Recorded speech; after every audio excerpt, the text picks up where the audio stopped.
Lona umsakazo lo utsandzako uhleli na Thokozani wakadladla sibongo. Lo muhla ngifuna ukukhuluma nawe ngetinkhomba tekutsi kusamele usebente nzima kunelicwaningo lelendiwe lijaha letibita ngaBones Magumba wase-Uganda lapho aveta khona tinkhomba tekutsi uma usahlala e-Afrika wenta letintfo leti lengitotibala nyalo kusamele usebente nzima. Uma usendlini lencane utisita ukhona kublokha mnyango ukuvimba mnyango ngala wenda loyo okwendako etoilet hayi kushona ukuthi hayi kusamele usebente ngekutikhandla. Uma ufuna ukubhalela umuntu imessage noma kumthumelela isithombe lesithide uqale uthenga idatha. Ngabe nje ufuna kungena ku-internet ugoogle ligama longali-understand noma kubuka nje lokuthide ku-internet uqale uthenga idatha. Uthenga idatha everyday. Lijaha samele usebente nzima nje usebente ngekutikhandla kakhulu. Uma wenda lento le uma uhanjiswa sisu utfolakale wena so ulifafade ngemandi ungayiseti alarm efonini ukuthi uvuke kuseni ngoba usalalelana useti alarm uyisetelana ngoba wena awusiye umuntu wekulala. Uma usaphuma esitolo mhlawumbe ungene eCheckers ubuphunyiswe nje ukuthi hayi no hayi lena lento lengitoyithenga lana idure ngamalini nga R1 sengiye-Shoprite ngiyaphuma mina lana ngiya kwesinye isitolo ngisayoyibuka eboxa ngoba no lana eCheckers idura ngamalini idura ngal10 hayi kusamele usebente nzima uma bathathe imalifu no wena ticelela i-overtime. Kukhona indvo leyendiwa muntu lekusamele asebente matima kakhulu ngekutikhandla futhi uma abantu bacomplaina ngekuthi kwemsebentini imali incane bacomplaina nje ngemsebenzi yabo akumele wena ucomplaine uma kusathi nakushuthwa titfombe wena uqale ngokwenta so uthi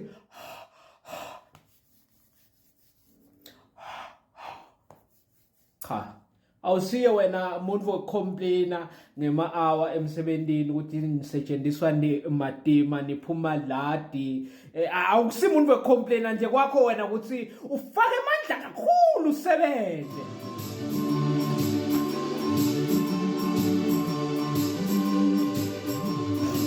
Uma usathi uyatikhipha nje uyodla e-restaurant bese ubuka le menu uyibuke uyigucule bese ukhetha lokudla lokushibhile lapha kumenu noma ngabe uyakwati noma ngabe awukuthanzi uphinze ukhethe kona lokho lokakuthanzi futhi ngesinye isikhathi awukwati nokukwati uthi hayi ngitawudla lokhu bathi uneshow uthi angitawudla kona ngenhlitiyo uthi hayi ngiko kuphela lengikafodayo kusho kona ukuthi wena awusimuntu wekuthi bantu nabathatha ma 2 weeks leave nawe ugcwalise liform leli wena nje sebenta amadini. NgoFebruary nyalo bantu baphuma bayangena etitolo engeke ngiyakubita ngemagama bathenga ema-present bathenga tipho bathengela abantu laba bathandzako. Kodwa ngabe wena kungunyalo usabhala inkondlo uyibhale uqishe ubhala i-love poem ukuthi utayifunzela umuntu lomthandzako. Hayi angifuna ukukutshela nje namuhla khohlwa ngokuthi utawubitwa ngomuntu lo romantic and sweet. No ayisebenta nje matima umuntu okhona nje nawe ukuthi ungene etitolo uphume uthengele umuntu wakho indvo lata ijabulela naye lathi natothi nje nakayibuka athi hayi la ngathengela sithandwa sami ngomnyaka wanga-2024 kuyi-Valentine.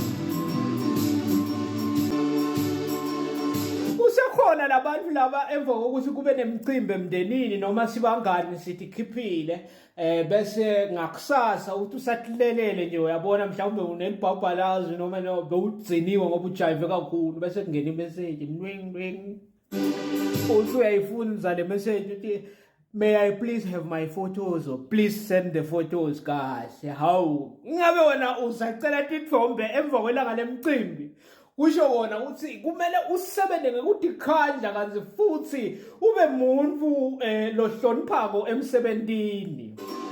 Ngabe uvuka nga7 o'clock cha awuhlehlise ngelahour uvuke nga6 o'clock ekseni.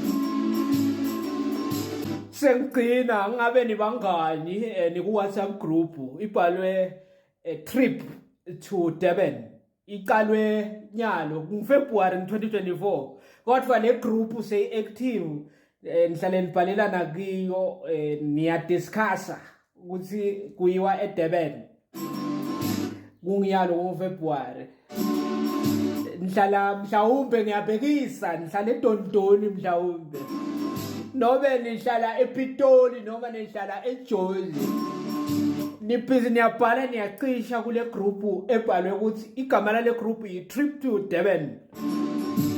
Kusamele usebente nzima hawu sengaplanwa le trip le nje la eDurban to the next province nihlele 11 months yonke. Ay bekithi ngiyagcina khona lokufikako. Ngabe sohambise tikatfulo takho kwaze kwaba kabili kushumaker.